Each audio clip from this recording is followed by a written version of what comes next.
This tongue is foreign to me. Almost as foreign as a white man who discovered the massive lake my ancestors fished in before he came.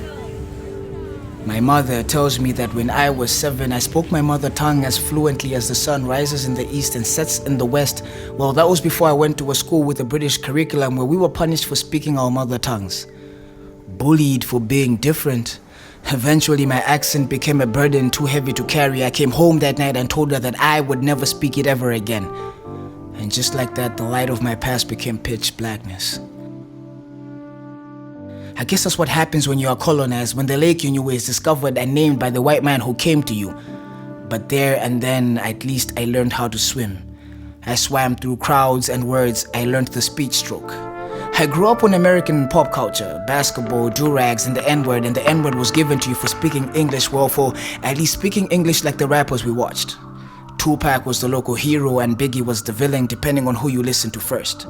And yet I was too American to be African back home, and just enough of African to be told to go back home, and definitely not enough of anything to be African American, so I guess I was somewhere in the ocean, but at least then I could swim. My father's father, at the tender age of 91, never leaves his room without a 3-piece and a hat. He was raised in the era of British rule.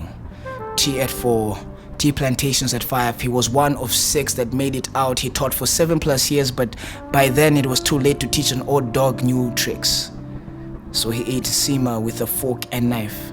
He preached that which only he was taught. He probably thought the queen got his mail. Bless you, son, at least you can swim. I never appreciated my ability to swim till I realized that I have no identity.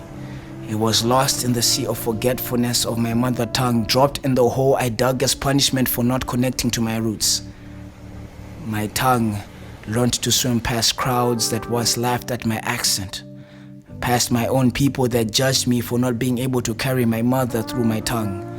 It swam hard through the waves of fear and lack of identity, but at least then I could swim.